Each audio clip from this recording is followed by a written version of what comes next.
Well, hello, my badass friends. My name is Cece, and this is my badass life. Today, I am here to share some good news with you. My 6 months surveillance scans came back clear, so I am still officially in remission, NED, no evidence of disease, and I'm super excited about that. It also gives me the opportunity to share something that many survivors deal with. And I'm not just talking about scanxiety, but that's a thing too, which means that we get major anxiety right before scans because you have no idea what's coming. Because as a cancer survivor, you don't really ever get the idea of cancer or recurrence out of the back of your head. It just floats around back there. And whenever scans come up, it kind of makes you crazy. So, what I am going to talk about though is what happens after scans. So, I had my scans done. Actually, I think it's been almost 2 weeks now. And typically, what happens is you wait until you have a doctor's appointment, and then the doctor shares with you the information in your scans. And in my case, and for many people now, there is a medical portal that you can log into, and you can actually get your scan results long before you ever speak to the doctor. And so, what often happens is, when a radiologist reads your scans, it's not always the same radiologist. They don't know your history. They don't always do what we call a look back, which means that they look back to previous scans to see what was seen previously in order to know that what they're seeing now is normal, especially if some little blip or something shows up that looks new to them, but may or may not be new for the patient. And so oftentimes, so in this case, let's just talk about my case this time. So I had my scans done, and the report came back that there was a lesion on my liver, a suspicious lesion or spot on my liver.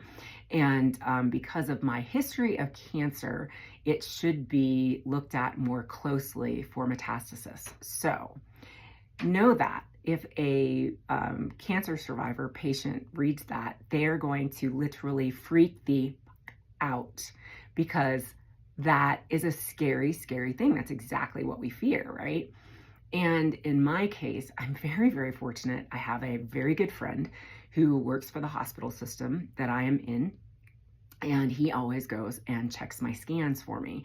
And so he immediately called me, and this was before, and I have now learned not to log into the portal because there's always something like this that comes up. Here's the thing: radiologists have to be very, very thorough. A, it's their job, and B, they also have to cover their butt because we live in a litigious society. And so, they don't want to miss something, right? And nobody really does expect the radiologist to go back 4 or 5 scans, 6, 10 scans to see what came up previously. And if you're familiar with the idea of CAT scans and MRIs, what you know is that, the way that the mechanism spins, it doesn't always get the same cross sections every single time. So something could have come up 5 scans ago that hasn't come up for maybe 3 or 4 scans, and then all of a sudden, pop, it's there again. But then the new radiologist or the radiologist reading at that time didn't realize that it had been seen before. And that was the case for me. So what happened was my friend called me, and I knew as soon as the phone call came in that there was something, because normally he would just text me and tell me that they were fine. So I knew when the phone call came in, I was like, oh shit, what's coming? And so I picked up the phone and I'm like, hey, how are you? And he said, okay, so first thing I want to tell you is your scans are good. Everything's fine. And I need to let you know that the radiologist who read the scans saw something on your liver that, when they worded it in the notes, it could sound very alarming, but it's not. It's fine. So here's the deal. I have what's called a hemangioma on my liver, which is essentially like a birthmark on my liver. Many people have them.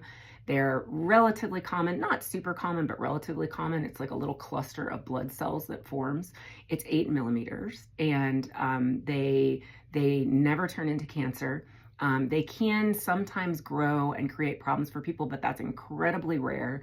But they never cause problems, or they never turn into cancer. And so, it's nothing to worry about. But because the radiologist reading the scans didn't know that, they had to bring it up, and they didn't do a look back past my last scan. They might have compared my last scan to this one, but it didn't show up on the last scan. But my friend went back several scans ago, and we found out that it has come up twice on previous scans. And so we know that it's okay. And so then I was like, oh my God, can you please add an addendum for my oncologist, so my oncologist sees it, so that, we're not all freaked out. And he agreed to do that. And again, I just want to point out like how lucky I am to have this friend, because if I hadn't, not only would I have absolutely panicked when I read the report in the portal without having a doctor's appointment for 2 weeks. And the second thing is, I just, there's just so much to this, right? So I go to my oncologist's office, and I have to be honest, I love my oncologist. We have really evolved in our working relationship. He's a very different personality from me.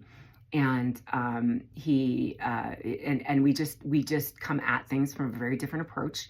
And, he faces death pretty much every day. So, his bedside manner is a little bit more detached a lot of the time.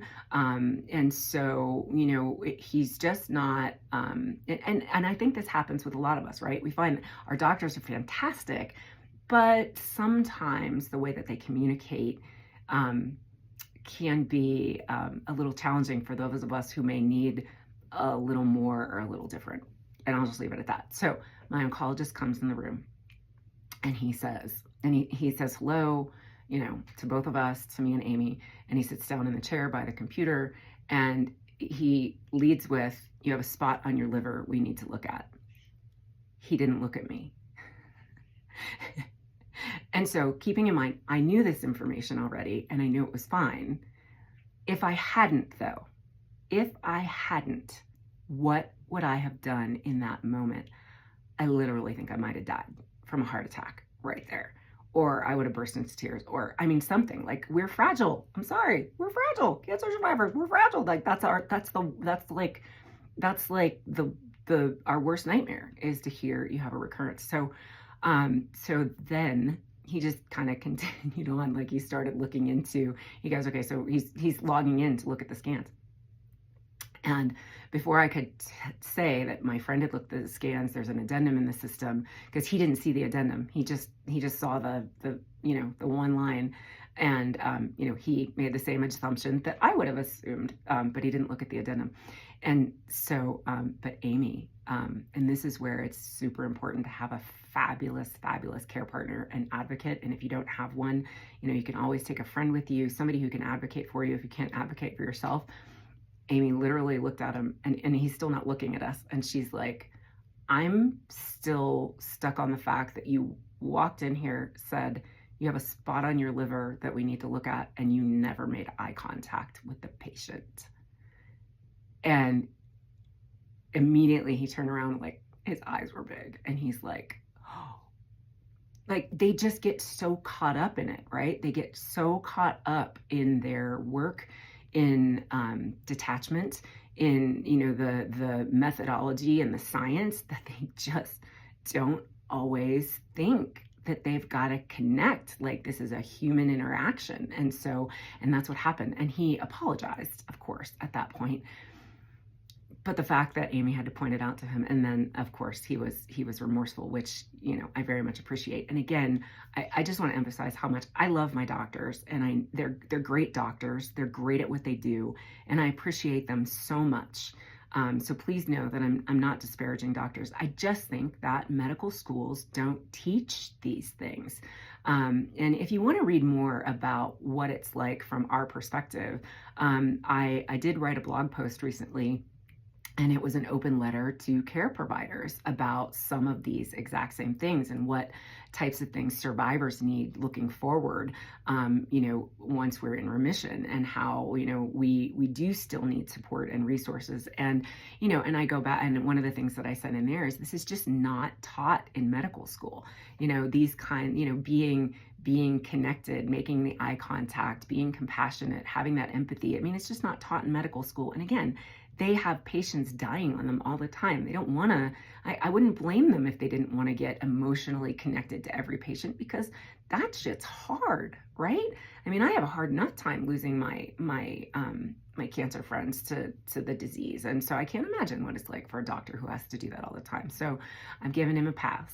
But it's just a really, really important point. So if there are doctors and physicians out there watching this, just please consider the patient the next time that you deliver news like that. And then, by the way, P.S., he did read the addendum, and then he did, and I love him for this, he went back and looked at all of the previous scans where it showed up so that he could see what it looked like each time. He realized that it hadn't grown, hadn't changed. It's been there for a very long time, and it probably had nothing to do, it has nothing to do with the original diagnosis, absolutely nothing.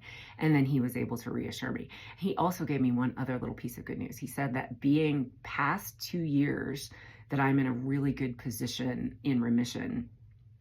And he said, once I hit 3 years, I'm kind of out of the really scary recurrence window. So I got to make it till next June. And then, and I did also have another Guardant Reveal, which I love the Guardant Reveal. It always gives me peace of mind. It's a circulating tumor DNA blood test, which basically it's a 4-vial blood draw that, so I don't have any blood left, like the vampire sucked me dry this week. It's a 4-vial blood draw, and they check your DNA for any circulating cancer. And they can detect microscopic little amounts. And so it would detect something before a scan would. And so I am waiting on that. I have been fortunate enough to have a negative result every time. And so we are praying for that again. I am really, really happy and thrilled about the scan results and being in remission. But I did want to share that story because I am shocked and amazed at how many people have these kinds of stories about these types of interactions. In fact, I was just on there's a lesbian colorectal cancer survivor group that my friend Paula is facilitating, and I'm helping her co-facilitate. And it's amazing how many of these stories that we hear. So if you're a physician working with somebody who's a cancer survivor, please just take note and remember to connect with your patient as best you can, even if you have to remain detached. We get the detachment part, but connect, make that eye contact, make it a little personal whenever you can. And if you're a patient, I wish everybody had a friend like I do that's in radiology. If you're part of a larger system and you can provide input to those systems, it's good if radiologists have time to do a little look back. We understand that they don't always, but there are lots of things in the system that could be improved, right? There's always opportunities for change and improvement in our healthcare system. And I just wanted to share that story today. So I hope you all have a fabulous weekend. I look forward to seeing you next time. Thank you. Have a beautiful day.